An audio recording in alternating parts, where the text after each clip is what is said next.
Welcome to Conspiracy. I'm Taylor, And I'm Sammy. and we're here to unpack and analyze the world's best conspiracy theories. So buckle up and let's jump in.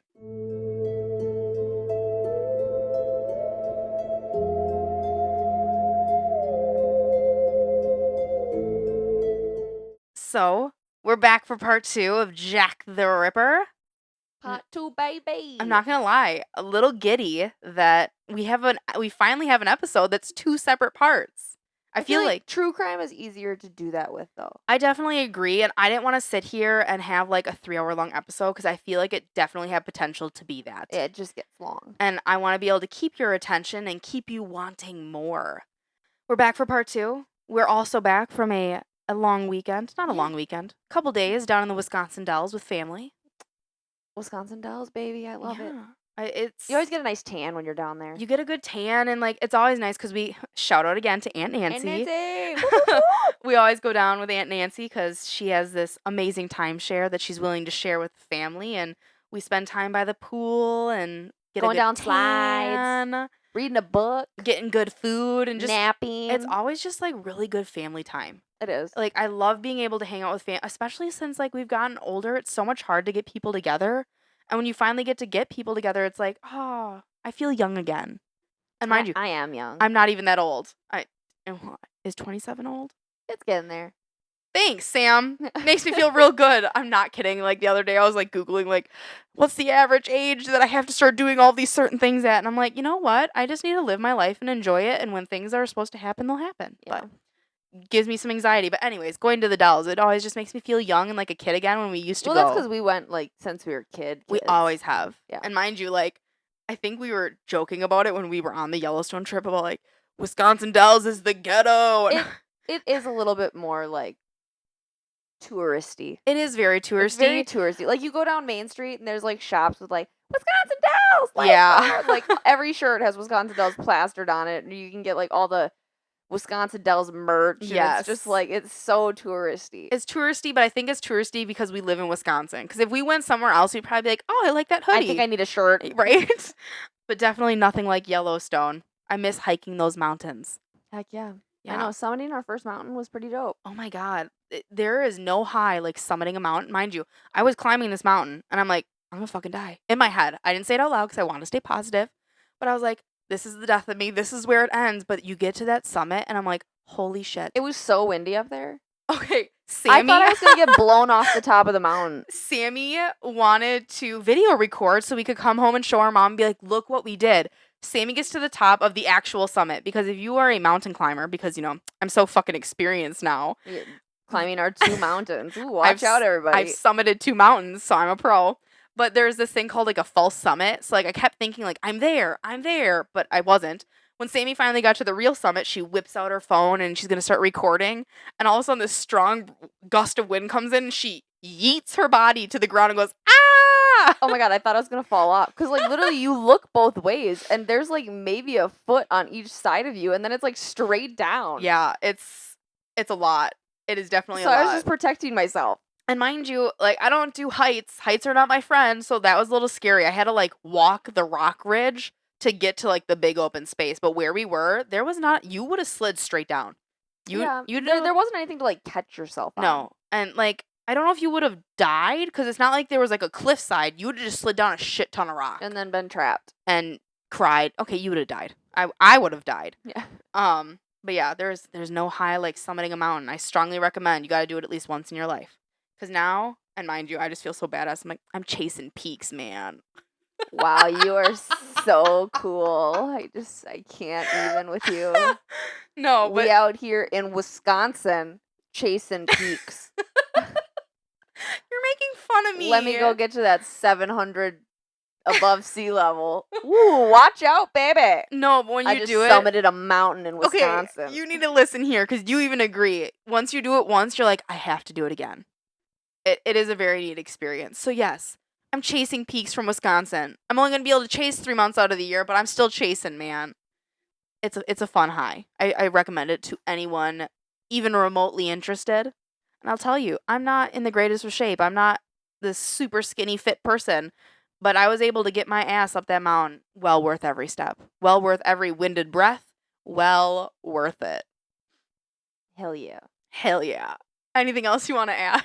I feel like we covered it all. So let's jump into part 2. Before we jump into part 2, I do have Instagram shout outs that I want to throw out there quick. Okay. So that way we're not forgetting our new followers because it's awesome. We have new followers. We are up to 39 followers. Oh my god.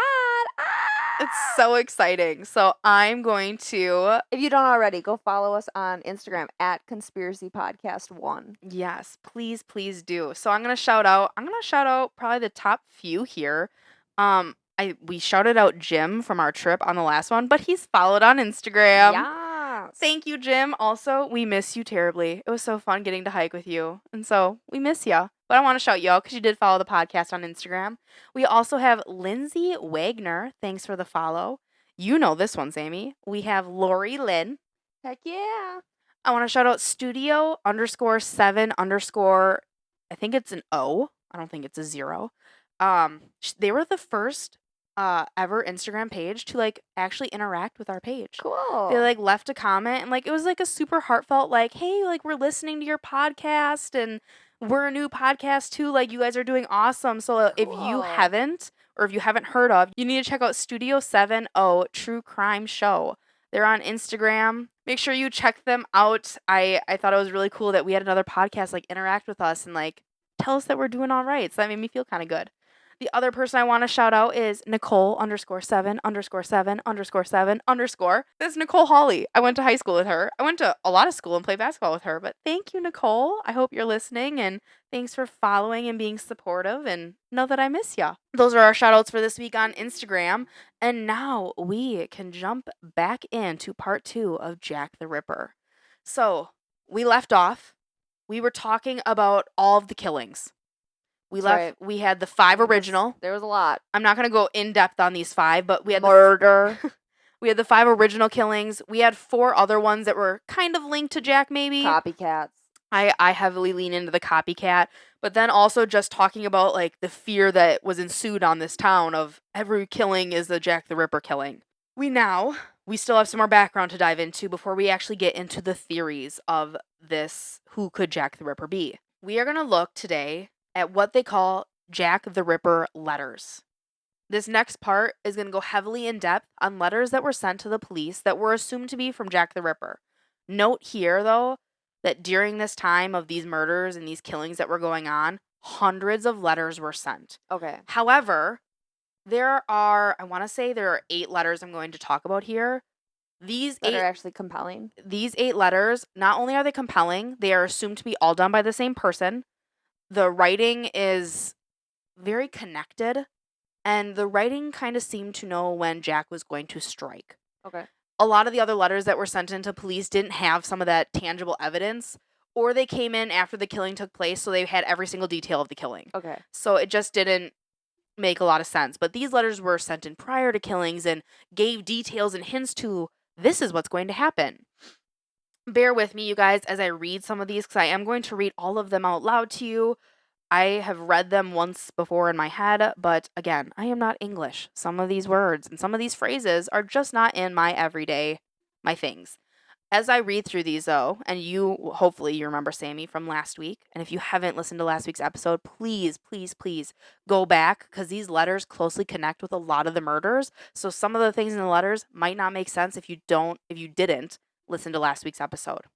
So we have letter number 1. And this letter, some of the letters, they gave titles. Here is the Dear Boss letter. And like I said, bear with me, Sam. And just listen to the details that you hear in this. It starts with, Dear Boss, I keep on hearing the police have caught me, but they won't fix me just yet.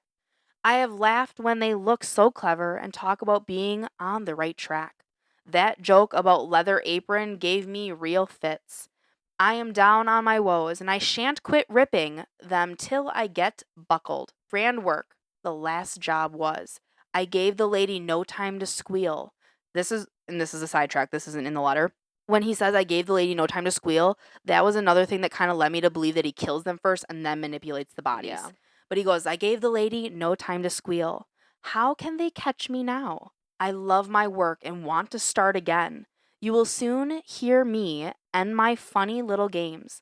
I saved some of the proper red stuff in a ginger beer bottle over the last job to write with, but it went thick like glue and I can't use it.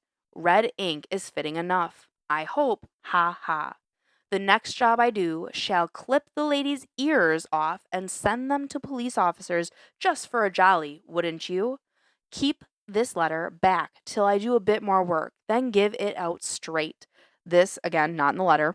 This is where it kind of was like he wanted to be promoted in newspapers. Like, then you can tell the public about this letter, knowing that you had it prior to the murder and you didn't release it, kind of thing. Okay. Back to the letter, it says, my knife's so nice and sharp, I want to get to work right away if I get a chance.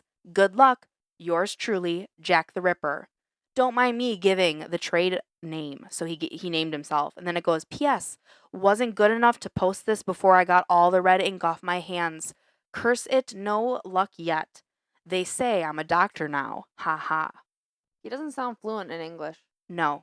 But it's And also really early. when we get into the theories, that could play a part.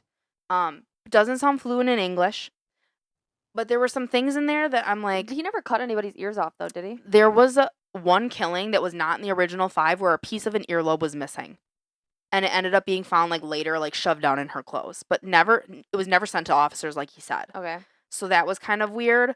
Not gonna lie, when I had to read this last night by myself, it gave me a little bit of a cringe by the fact that he intentionally saved blood to write the letters. Oh my god, but it went thick. And And went blood thick. would go thick because It it's going to would. evaporate all the platelets and stuff. Yeah, and it gets glue-like, and then he was like, I guess red ink is fitting enough. And I'm like, make me want to vomit. You obviously didn't write the letter quick enough.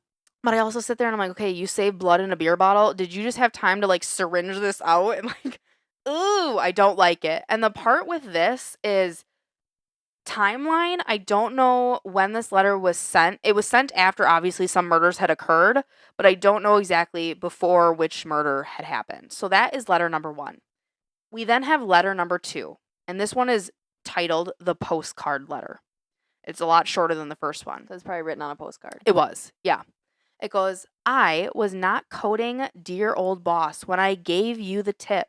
You'll hear about Saucy Jack's work, tomorrow's double event. This time, number 1 squealed a bit, couldn't finish straight off. Ha, not the time to get ears for police. Thanks for keeping last letter back till I got to work again, Jack the Ripper. So here, That's that double kill that night. double And kill. the and he- chick must have squealed some, so you gotta move on. Yep. So it kind of leads to, I mean, he had information. First killing was not gory by any means. It was a straight kill, get out of there. But then he also mentioned My thing is like this must have come in after the fact. this one did. The first one, I believe, came in.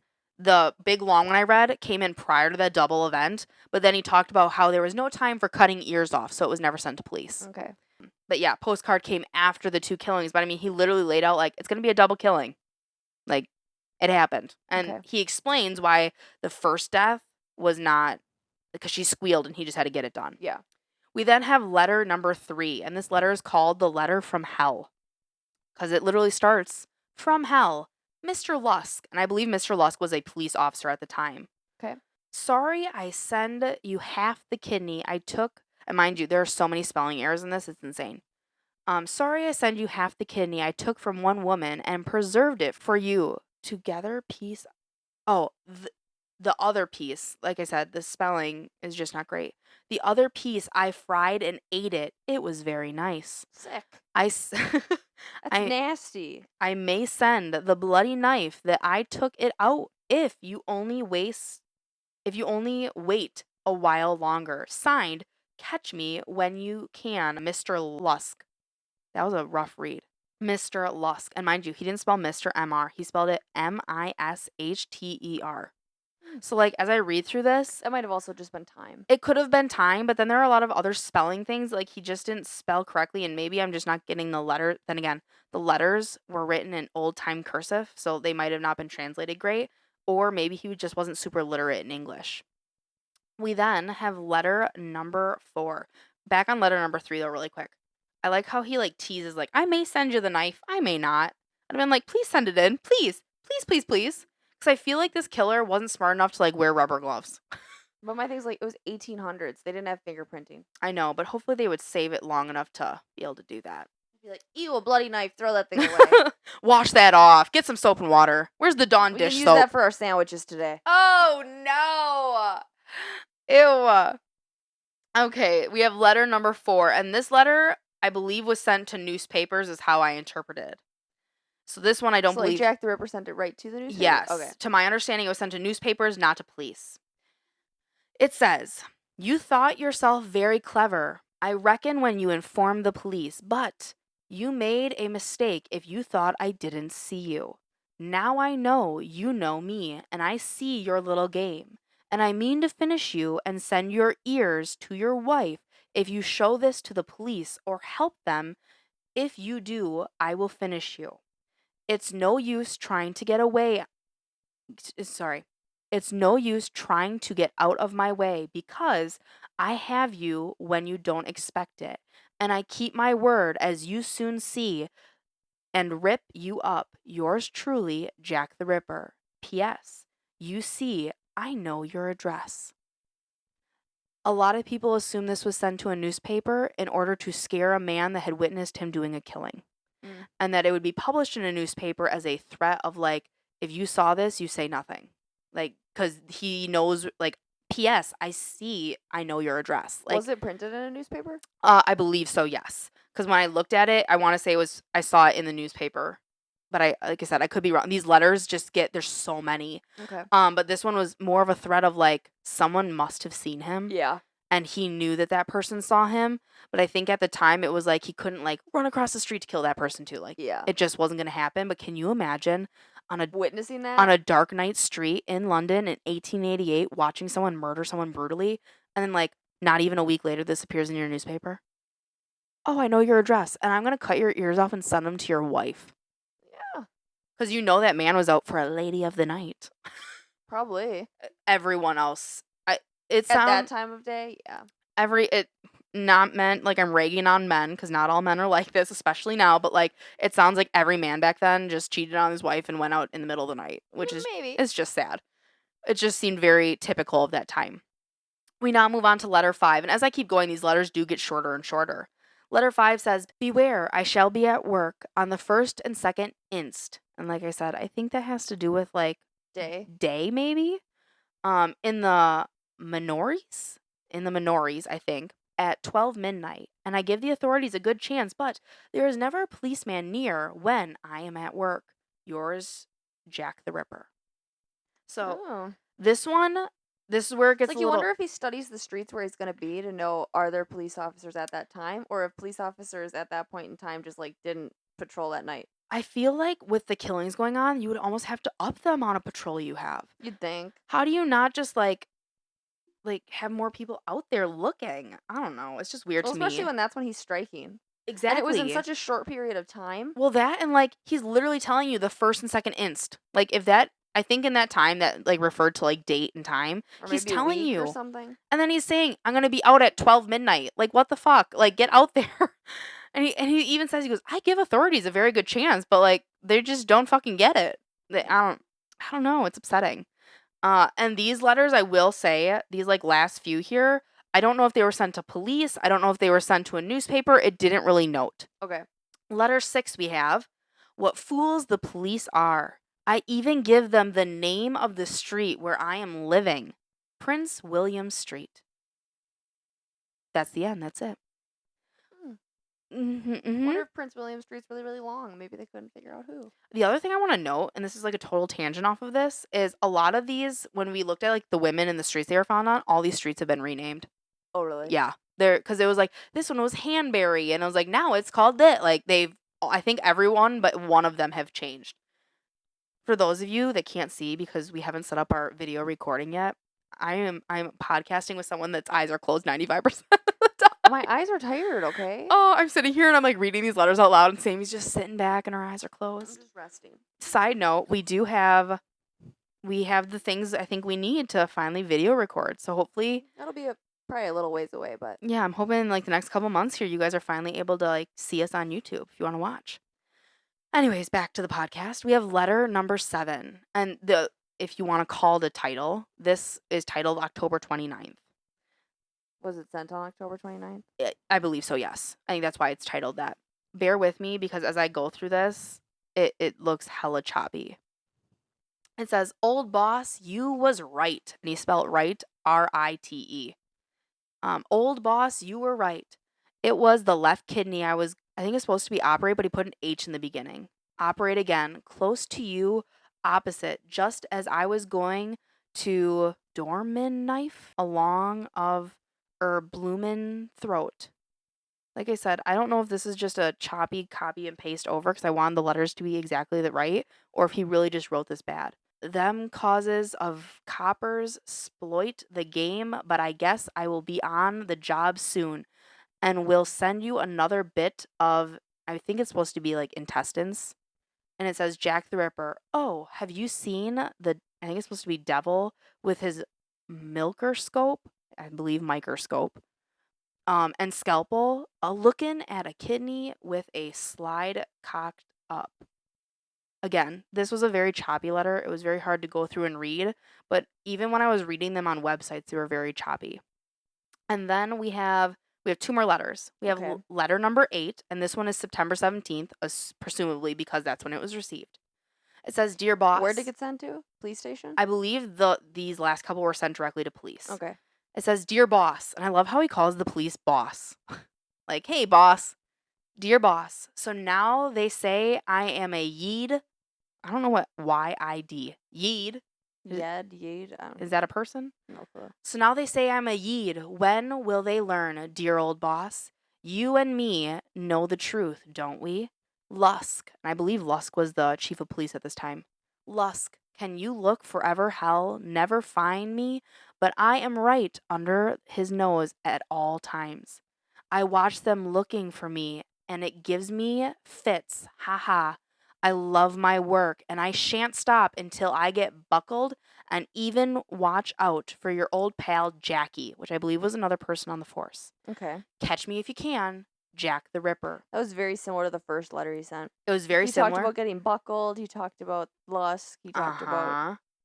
These were similar, and like I said, maybe some of the letters aren't always him. We don't know. But then here's the last line of the letter. It's, "Sorry about the bloody, still messy from the last one. What a pretty necklace I gave her." Like talking about slitting throats, and Yeah. isn't that just beautiful? But yes, I would agree. This letter was very Jack the Ripper form. Some of the other letters, I'm like, they were just so short that you couldn't pull those things out. And some of the letters that were very, like, chopped together and hard to read, I'm like, maybe could have been depicted that not be him. But I guess I don't really know. Because it didn't seem like old timey English. It No. just seemed like bad English. It just seemed bad. His other one seemed old timey with some mistakes in there. Yeah. And then we have the final letter, number 9. And this one, some people speculate it could be Jack the Ripper just kind of like being an asshole.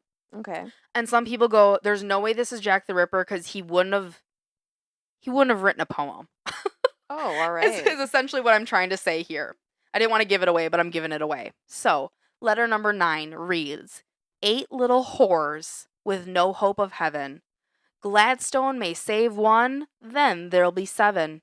7 little whores begging for a shilling. One stays in Hegon Court, then there's a killing. 6 little whores glad to be alive. One slides up to Jack, then there are 5. 4 and whore rhyme all right. So do 3 and me, I'll set the town alight. Eerie, there are 2. 2 little whores shivering with fright. Seek a cozy doorway in the middle of the night. Jack's knife flashes, then there's but one. And the last one's the ripest for Jack's idea of fun. Great. I didn't really like that poem. Not It was very well written. very well written. Creepy. Oh, it's just upsetting. And the thing is, Well, it kind of tells the story of exactly really what happened. yeah, and as a 4th grade teacher, I'm like, good job, sir. But like, I just sit here, I'm like, very upsetting to read, and why a poem now after everything? But the other thing that is here though is if this is Jack the Ripper, he's essentially admitting that he killed the 4 additional women after that. Yeah, because Like- it talked about 8 Yeah, or 9. it talked about the poem starts with 10? 8 little whores. Okay. Because, that's a nice thing to call him. He essentially admitted to killing 3 in addition to the original 5. So essentially admitting that there were 8 murders on his hands. But then a lot of people go, okay, but would Jack have really written a poem? Like, Yeah. it kind of goes back and forth because so many of his other letters weren't in that style. So then to kind of jump into a poem, Well, they're and like, you've got to really know your English in order to be able to write that. and he wrote it very, very And if well. some of those letters I mean, were from he him, put which it it's in, possible that those letters weren't from him because they're yeah. so poorly written. But out of all of the letters that police received, those were the ones presumed to be actually from him. Yeah. But I'm like, this letter apparently there was some suspicion that it could have been another man, like doing it as a joke. But I don't. Poking fun at it. Yeah, but I don't think it was ever actually confirmed it was the other man. Okay. So that kind of wraps up our background with letters. Now we're gonna be jumping in to the theories here, and I think I wrote this at the bottom, but I'm just gonna say it off the top because I'm here. Sammy, I can't even tell you. I could have had the top 15 and it wouldn't have even covered half these suspects. Oh, really? And they're all heavy with evidence. Okay. I kind of picked the top 5 here, and I'm gonna really jump in with that. I could have made a part 3 and 4 on Just going over just on possibilities. suspects. Okay. And the hard part about this, and I think it's like this in any true crime conspiracy, is I don't think there's going to be one outcome that seems the most fitting. Okay. So we have theory number 1, and God help me when I say these names. His name is Chaim Hyams, Ooh, nice name. right? Chaim. So good, named him the same name. It's like Sammy and Taylor. Heck yeah. Our first suspect in the Jack the Ripper case is a man that goes by the name Chaim Hyams. This is one of the assumed men that could have potentially been Jack the Ripper. It was years down the road that a relative of one of the police investigators had stepped up. And when I say years down the road, I think she stepped up like within the last 20 years. Oh, wow. Like, she is apparent. It sounds like she's been obsessed with this case. Okay. And like, she is now stepping out, going like, from what I have seen and the notes I've seen and the things I've heard, she feels very strongly that this Chaim or Hyams was Jack the Ripper. In her story that she has presented to the public, she says that this Chaim man was a cigar maker in profession. One thing to know about cigar makers, and I don't smoke, so this was hard and I had to do some research of my own. Apparently, cigar makers use knives every day on their job. Okay. I don't exactly know what it's used for, so if you are into cigars or you make cigars, feel free What to are you using a knife for? leave it in the comments or come be a guest on the show and explain Unless it to you us. like cut the cigar to its final size. I'm wondering if that's it. And mind you, when I was doing this research, I saw pictures like cigar knives are a huge thing, and there's Okay. multiple different size cigar knives and how they're used and all of that. But I digress because I don't want to get into it because I don't know too much about it. But her claim of him being the Ripper does not come necessarily from his profession, but comes from his extensive medical records. Hyams was an alcoholic. In addition to being an alcoholic, he also had epilepsy. Combining those two things together kind of made for like the perfect story of like this man could have been crazy enough to do it. Okay. In addition to being an alcoholic and having the epilepsy messing with his brain, he was known to have a very weird gait when he walked. So like the way he stood, the way his legs moved when he walked, kind of depicted some of the description of men seen with these women. Was he tall and lanky? Yes. Oh, okay. So due to having this weird gait, his walking many But you would think if this guy had a weird gait that people would have said, yeah, he kind of walked a little funny when they saw. and I think in some of it they really in a lot of the descriptions they were depicted as like he like stalked off into the night or he stumbled like the I think it's in some of Like the they might have just been descriptions. like, oh, he's drunk. Yeah, I think they depicted that, and the thing is, he was an alcoholic, so he could have been drunk. But I think mixed with the epilepsy, they depicted him as having a very odd gait. Many of the women who were spotted with a man shortly before their deaths would be described as very odd looking at times. Okay. Something just being maybe a little bit off about them, but people really couldn't put their finger on it. In some of the descriptions, the man's gait would be brought up. This woman went on to say that not only did Hyams have a slipping mental condition, but he also was he had an extremely violent criminal history. Oh. So like he had a history with police having bad run-ins and doing bad things. Other evidence that she provided was that he lived in Whitechapel during the time of these murders were taking place. She also noted that the cigar maker would mean that he would have an endless supply of knives that he could use for killing women. Okay. That is all we have for theory number 1 on Hyams. It it had me in there of like, I could see it. he used knives on a daily basis. He probably knew how to use them. Mental health played a key role. He was an alcoholic, but he also had that violent history. Yeah. And just like even the way he kind of walked and the way he behaved kind of matched some of the descriptions of men that were pictured with the, well, not pictured, but seen with these women. Okay. We now move on to theory number 2. This man is named George Chapman. Thought it was kind of weird. Chapman. I don't think there was any relation though, to my knowledge. This second man was heavily investigated. He, like I said, goes by the name of George Chapman, and let me tell you that this man kind of had me sold when I first started learning about him. Chapman poisoned 3 of his wives. Wow. So, had a history, and mind you, as I was doing this, I don't think he did any time for killing 3 of his wives. If they know he did it, then was he not caught? Yeah, so he had a history of killing. He just didn't do it via knife. He just poisoned his wives. In addition to that, he was a barber. Okay. And if you listen to the last episode, you know that the top 3 professions that were assumed to possibly be the killer were surgeon, barber, butcher, and he was a barber. He also lived in Whitechapel during the time of these murders. He had recently moved to Whitechapel right before the murders had started. Oh, okay. So he's new to the area. Shows up to this town, and all of a sudden, women start getting killed. One of his late wives had said in an interview with investigators, because I think he was being investigated for just violent abuse on his wife. Okay. Especially if he had killed multiple others. Exactly. When she was interviewing with investigators, she had said that George was known for leaving the house late at night. Like I said, it was that time and place that I think it was very common for men to go out and sleep with a prostitute. Yeah, but if I was that wife at home, I'd be like, fuck you. Same. I'm sorry, I'm a very monogamous person. This is not for me. Yeah, not for me in the slightest. But she had mentioned that to police and was just like he's leaving in the middle of the night. I don't know what he's doing, but he's not here. It was also said that he seemed to be going a little mad. Okay. He had some more aggression kind of come out. He was lashing out a little bit more. Eventually, this marriage did fall apart. So he didn't kill her with poison. The marriage just fell apart and they ended up going their separate ways. After their marriage ended, he had a very long string of different lovers. This is where I thought it was a little weird because they say he poisoned 3 of his wives. It doesn't sound like he ever married these lovers. It sounded like he just had them pose as his wife. Okay. When they say pose as his wife, I don't know if that means like he married them or not. Stand-in? Yeah. This is when 3 of them ended up dead due to the poisoning. It is believed that he was killing them off to reap the benefits of money that these women had. Oh, great. My thing is, and granted, the year is 1888. Like, I know that laws and rules were different, but like, how do you collect money if you were never married to that woman? Yeah. Like, nowadays, like, you have life insurance, and if you're not married and you're not a beneficiary, like, there are so many other things.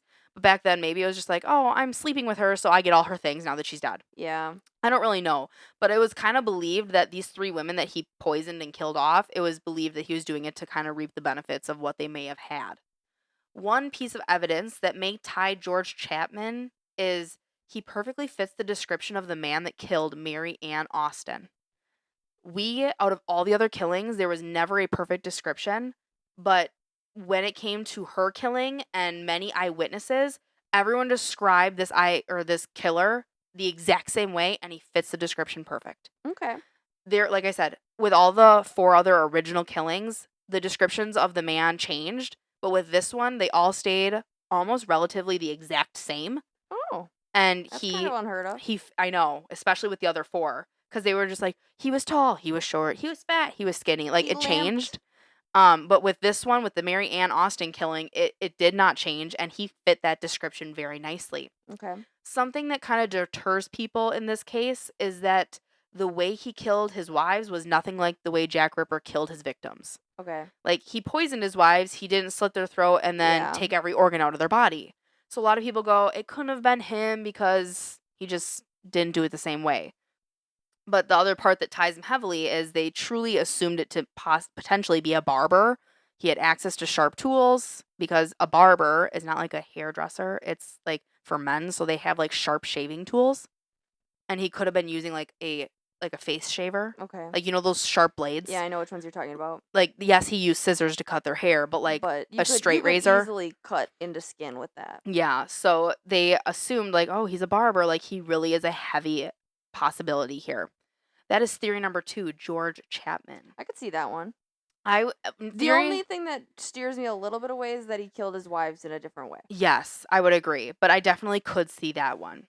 Theory number 3 is Aaron Kaminsky. This is the third man we're going to look at today. Aaron was also a barber.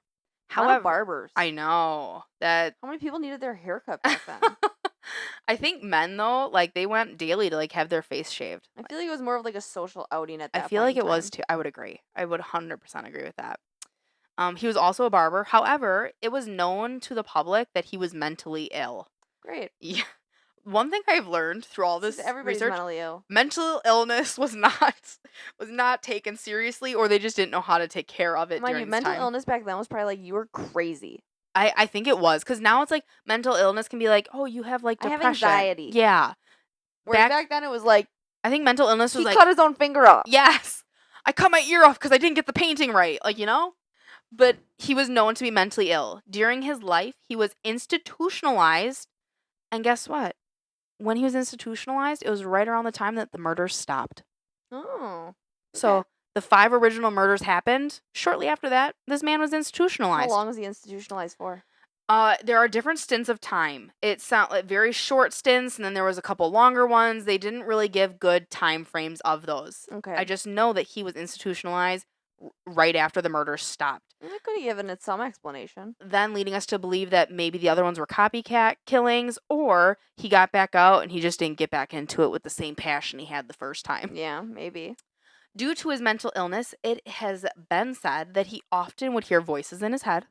Those voices would cause him to have very threatening behaviors. Some of those behaviors that have been witnessed were in the form of threatening women with knives. Oh, great. So there's a history. Spot on. There is a history of the knives and, threatening women. Which I'm like, these poor women, like all these men back then were just crazy. They just wanted to kill people. Something that now, in the year 2019, we're in 2024, but in 2019, police investigators found a shawl that belonged to the female victim, number 4, Catherine Eddowes. On this shawl, DNA evidence links Aaron Kaminsky to Catherine Eddowes. Where the heck did they find this shawl? I believe it was kept in police evidence for years and years and years. Oh, okay. So they had this, they knew it belonged to this female victim, and now his DNA is on this shawl. Okay. Many people go, case sealed, like it's Aaron, it has to be, there's like mental illness, he was institutionalized right after the deaths, he had a history of violence, especially with knives and threatening women, like it really kind of stacks up against him. Okay. Something else noteworthy is that Aaron was part Jewish. If you don't remember from the last episode, there was a chalk note that was written on a wall above a piece of a bloody apron that depicted blaming Jewish people for these killings. Well, he was part Jewish. Something that people think is like, was he trying to hint towards police like it's a Jewish person killing and he was part Jewish? Like, what was he trying to get at that? Why would he want to frame himself though? That's my thing, is like, I'm not trying, but I almost, from the letters, I almost get the idea of like, are you going to catch me today? Are you going to get me? Yeah, come find me. Teasing him. Yeah, so, but then again, serial killers are batshit fucking crazy. Yeah, they are. So like, it wouldn't surprise me if he was like, come and get me, kind of thing. Never catch me. Yeah. Something that may, again, deter people from believing that it could be Aaron was his poor grasp of the English language. He was born in Russia, and English was not his first language. This would have impacted his writing abilities in the Jack the Ripper letters. And some of those letters were pretty rough. They were rough. There were some that were better, but then again, was there assistance? Did he just really take his time on those? Yeah. We'll never know. Okay. That is theory number 3, and let me tell you, out of all of them, I'm thinking it's Aaron Kaminsky. Yeah, that's pretty viable. He's having me believe that it could be him. The next one we're going to look at, our 4th person, is Edgar, and I want to say it's pronounced Degas. It's Degas. I apologize if I'm saying these wrong, but then again, I probably shouldn't apologize because they're potential killers, so I don't need to apologize for that. But we're going to call him Edgar. He's our 4th suspect in this case. He is a famous and renowned painter during this time, so he was very well known.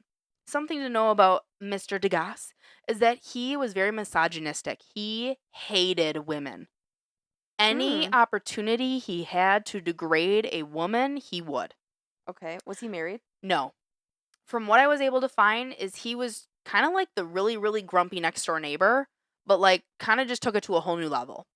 The reason for his anger, though, could partly be to the fact that he was going blind Okay. and he was a painter. Okay. As a famous painter going blind, it kind of meant that there were going to be no more famous pieces. So he might have been just angry at the world. He really could have just been angry at the world, and maybe that was part of it. But the fact that, like, prior to this blindness setting in, that he just hated women kind of had people believing that maybe it was just tied together. He got angry and he already hated women as it was. Something I learned while doing this research is that in almost all cases of studying psychopaths and serial killers, we find that in the brain there's a thing called the dead spot in the brain. This dead spot is found directly behind the eyes. Edgar had something called Stargardt's disease. This would lead to his blindness. This disease causes the frontal lobe of the brain to go completely black and become a dead zone. I can't even imagine. I know. Now, I do want to put out there and just note that just because you get this disease does not mean you become a psychopathic killer. But when you get this disease, that frontal lobe goes dead. And in a lot of psychopaths, that is a very, very common thing that is found. Okay, one thing that people do question about him being the killer, though, is that he lived in London. That he did not live in London. He lived in Paris. Ooh, that'd be a drive. It was a 20-minute train ride. Okay. And Closer than I thought. all the killings took place on a weekend when he likely wouldn't have been busy. Okay. So there is potential that he could have just taken a short train ride into London and he could have done these killings. So there is possibility, but some people go that could maybe deter him from being the actual killer. Okay. I don't really know. Something else I want to throw out there is that during the murders, Edgar started writing pages and pages and pages of letters to his friends, and he had never done this prior. Okay. He would Did the paint. friends ever get the letters? Yes. Okay. And mind you, he would send them to extremely high up society members because he was considered famous in his own right. And he would send them to like what they would call like the town gossips. If you like watch like Bridgerton, Yeah. like it was kind of like Lady Whistledown. If you get it to them, it'll spread to everybody. Yes, he would send these huge long letters out, and in these letters, he would paint these worldly stories of his travels. Mind you, there's no evidence of him ever traveling, but some say he was sending these letters off to set up an alibi as if he was never in town and I was in France, so I couldn't have done the killing. So like, I was here doing this and I was gone. He only sent these letters during the time frame in which murders were taking place. Prior to this, he'd maybe send a couple letters a year to some close family and friends to just update on his living situation. During these murders, he sent letters to physically everyone he could that he knew that would potentially get his alibi out there as if to say that he was not guilty. Damn. Another thing I found. He was really thinking ahead. Oh, sociopathic people do that. It's fucking crazy. Yeah, I mean, that's a lot of letters. A lot of letters, and he was extremely detailed. And when you are like a psychopathic killer, they're always very detailed about things as if to not leave anything out. Yeah. Another thing I found very interesting about this case with Edgar is that he was obsessed with the human body. He was always finding opportunities to learn about the body and exactly how it worked. Something I didn't know about artists, and I don't think it is still common now. With artists, you learn about the human body, and they would go to like human dissections back then. Yeah. I don't think we do human dissections anymore, but like artists still paint like nude figures and like learn about the body. It's a beautiful work of art kind of thing. But back then, they would go to like dissections of the human body, and it sounds like he became very enthralled with it. Okay. Something else that ties him to this is that the chalk message that was left, he was a pastel painter, meaning he would have likely had chalk on him at all times in case inspiration struck. Okay. So it was very likely he was carrying chalk and he left that message pinning the murders on Jewish people. Another thing I'd like to mention is that he hated Jewish people. It's weird that he would spell it wrong, though. And some people were like, was he trying to like pin it? Like he wanted to pin it and like maybe not be so illiterate because he didn't want it to get pinned to him eventually. I don't know.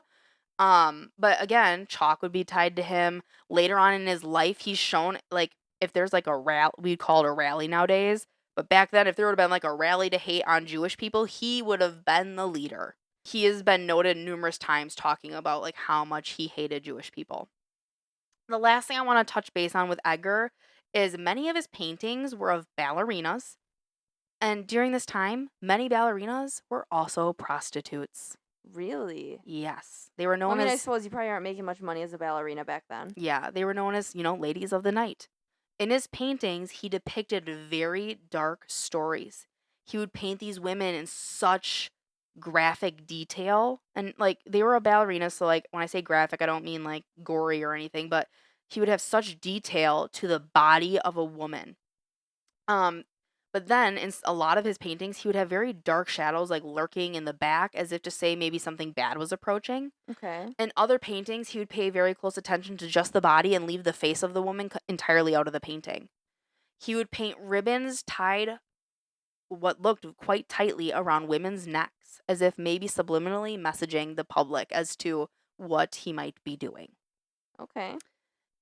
That's what I have on him, but it's very hard for me It's weird that he would have something tied around the neck and not like a necklace, because he did say said, necklace in the I gave her letters. such a nice necklace. Yeah, and maybe he was just like, I gave a nice, like, it was a ribbon necklace. I don't know. Yeah. And maybe back then ballerinas wore ribbons around their necks. I don't know. Yeah, I have no clue. But, like, between theory 3 and 4, I truly don't They're think really close. I don't think I could pick one. Yeah. And now we have our last and final theory. It is Thomas Cutbush, Cutbush. I pronounce it cutbush. So we have Thomas Cutbush. He is our fifth and final theory, and like I said, I wish we had a million more hours and I had the time to research, because I could do Tons more. 10 more parts to, I was gonna say pots. We could do 10 more pots to this. 10 more parts to, that was kind of Australian. Fuck, am I better than everyone else? Are you Australian? Should I move to Australia? No, there are very large spiders there. But anyways, this, I could do a million parts to this because there's just so much going on. I won't go into much detail on Thomas's, like, young life, but he lived like a pretty typical, I feel like I really just jumped in with that, but oh well. He lived a pretty typical young life. The one thing that was maybe a bit different for him is he was raised by his mother and his aunt. His father did die at a very young age for Thomas. Aw. I know, kind of sad. It has been said, though, that his mother and aunt were a little more eccentric, maybe a little odd, but not odd in a way that would groom a man to be crazy enough to kill. Okay. They just kind of were like, Just a little off. just a little different. Maybe weren't top society and wouldn't have been recognized that way. Later on in adulthood, Thomas struggled to find long-term employment. He had lots of, like, little side gigs, but never could keep anything long-term. This caused him some major frustration because he just wanted to have a strong going job. Stable thing. I kind of got the vibe he may have been providing for mom and aunt. Oh, okay. It kind of, and he was just so stressed out that he if they couldn't. were a little odd, they might not have been able to maintain their own job. Exactly. During this time, it was found that Thomas had syphilis. Great. Go Thomas. Again, women of the night. Who knows where he's contracting it? But if you know anything about Can you get rid of syphilis? now Okay. you But can. back then, no.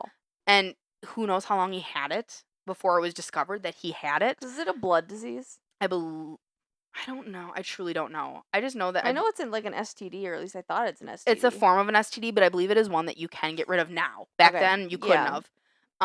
But it is known that, like, syphilis can drive a person mad. Like, it Oh. can make you go crazy. Great. Many doctors today believe that this is where maybe some of his delusions came from, because he was known to be very delusional and, like, saying, like, this happened, and, like, it never Really happened. didn't? Like, Okay. what's going on?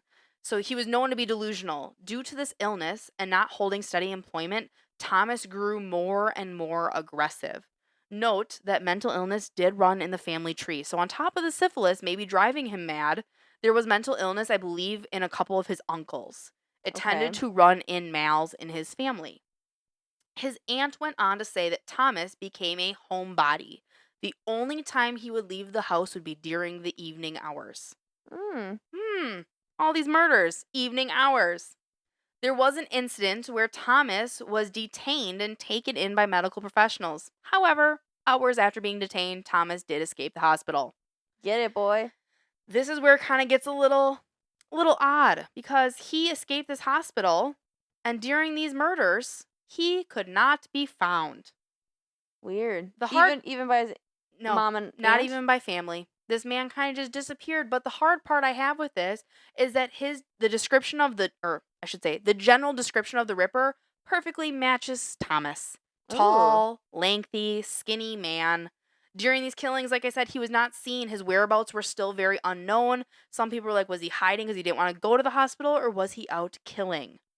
When he was seen, eventually, he'd be found rambling. He'd go on and on, trying to assure people that he was not the killer. He would talk about, oh my gosh, these people think that I'm Jack the Ripper. I could never be Jack the Ripper. I am not Jack the Ripper. And a lot of people go, okay, was he just crazy and like he really was scared that people were thinking he was the killer? Or It's was kind of like when an autistic person like fixates on something. yes, That's kind of the vibe I'm getting. like a hyperfixation and like he just couldn't It drop wasn't it? me. How could it be me? Yes. And then like, okay, was it actually you or what was it not? Yeah. He did go on trial, and it sounds as if they deemed him just insane and that he wasn't the killer. I could see that. He ended up living the rest of his life out in a hospital. Oh. So he did die in a hospital.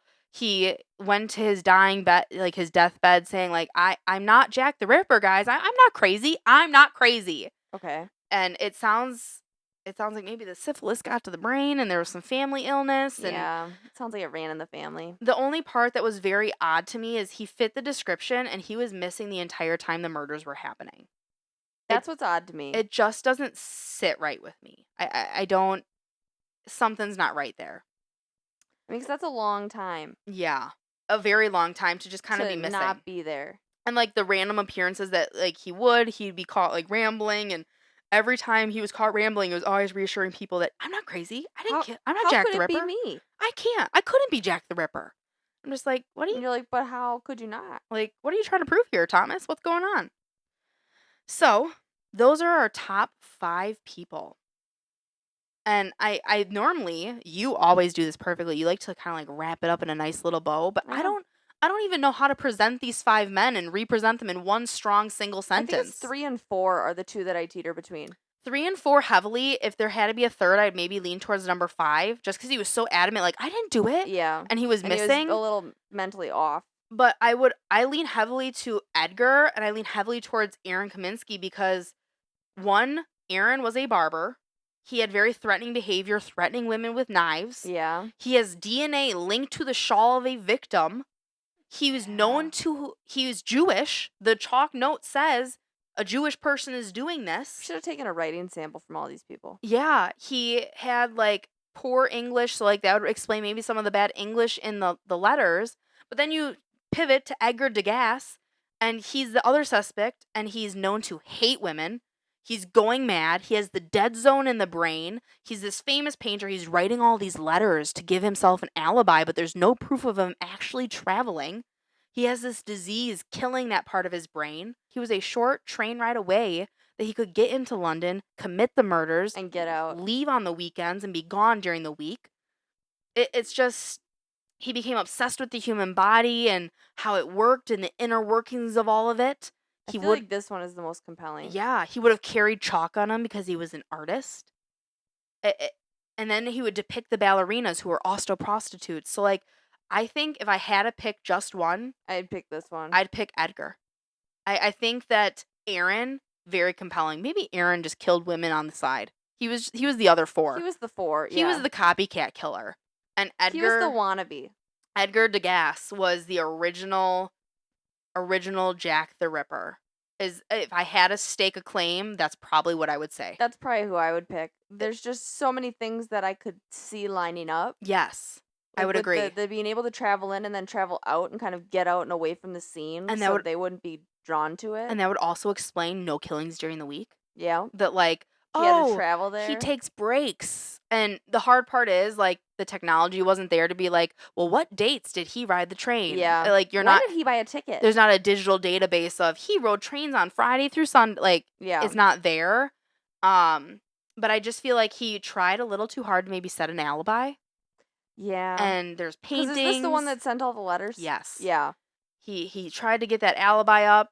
The chalk letter kind of ties nicely.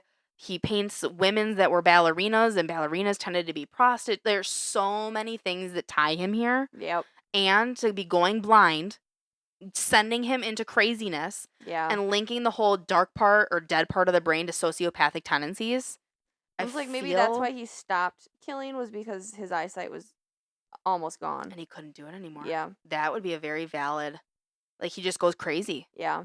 I could see it. I feel if I'm staking a claim, it's going to be on Edgar Degas. That's who I would probably pick. And mind you, no one was ever actually pegged of like the actual Jack the Ripper.